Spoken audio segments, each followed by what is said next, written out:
News तक की headlines में स्वागत है आपका। वो खबरें जो आपको सुबह ही देख लेनी चाहिए। उर्मिला ने बाइडेन की जीत पर बीजेपी को तंज कैसे मारा? गलवान के शहीदों को शत शत नमन कर सकेंगे आप। सरकार ने डाली किसानों के पाले में गेंद। ट्रम्प की बीवी ने जाते जाते कैसे कर दिया फिर से निराश, और तांडव पर बवाल जारी है। अमेरिका के 46वें राष्ट्रपति के रूप में जो बाइडेन ने शपथ ले ली है। उनसे पहले कमला हैरिस ने देश की पहली महिला उपराष्ट्रपति के तौर पर शपथ ली।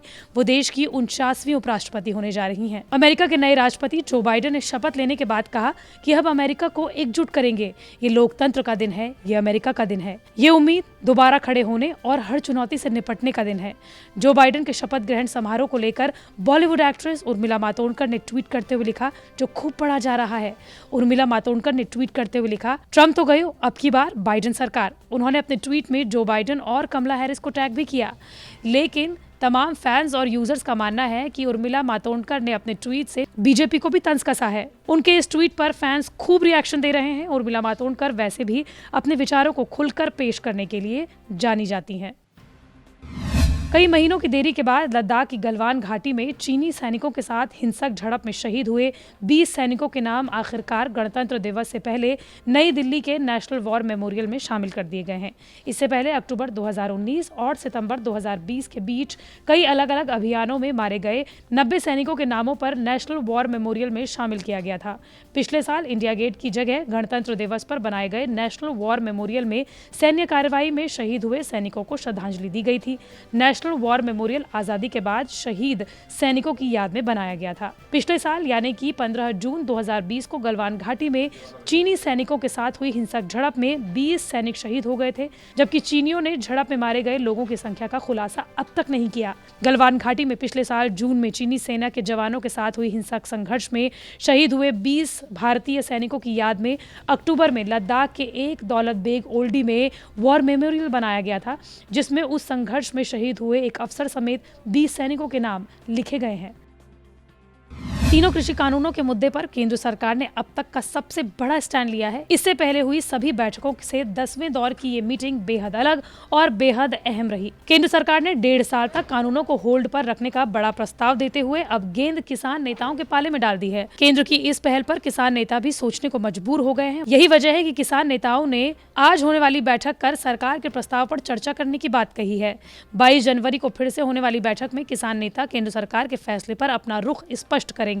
अगर सरकार की तरफ से किसान नेताओं ने भी रुख में नरमी लाते हुए केंद्र के फैसले को मंजूर किया, तो फिर किसान आंदोलन की अगली बैठक में ये साफ हो जाएगा कि किसान धरने पर बैठेंगे या नहीं।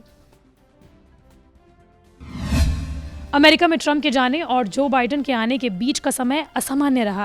ट्रम्प ने मन से सत्ता को नहीं छोड़ा, यहाँ तक कि उन्होंने बाइडेन के शपथ ग्रहण समारोह में शामिल होने से भी इनकार कर दिया। बाइडेन के लिए ट्रम्प और फर्स्ट लेडी मेलानिया ट्रम्प को व्हाइट हाउस खाली करना पड़ा, तो ये भी एक असामान्य वाक्य रहा। दरअसल व्हाइट हाउस से जब भी कोई फर्स्ट लेडी यानी कि राष्ट्रपति की पत्नी विदा होती है, तो वो स्टाफ के प्रति आभार जताते हुए हाथ से लिखा हुआ नोट लिखती है। मेलानिया से भी यही उम्मीद थी। जिन स्टाफ ने उनके पूरे परिवार को 4 सालों तक ख्याल रखा, उनके लिए वो खुद से लिखकर आभार जताएंगी, लेकिन ऐसा नहीं हुआ।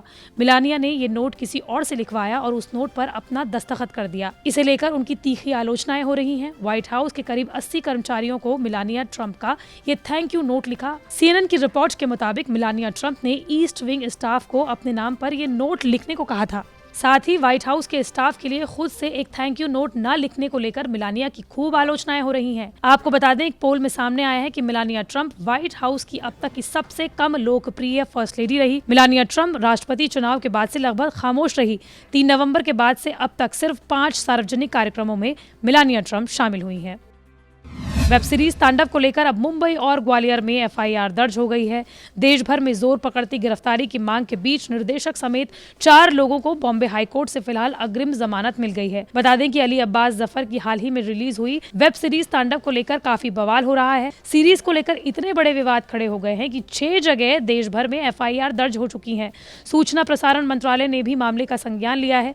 हाल ही में उत्तर प्रदेश में तांडव के खिलाफ FIR के मामले में उत्तर प्रदेश पुलिस के 4 पुलिसकर्मी मुंबई पहुंचे हैं। साथ ही उत्तर प्रदेश के ADG प्रशांत कुमार ने स्पष्ट किया है कि किसी को भी धार्मिक भावनाओं को ठेस पहुंचाने का हक नहीं है। वहीं उन्होंने ये भी कहा कि मामले की पूरी जांच के बाद ही किसी निष्कर्ष पर पहुंचा जाएगा।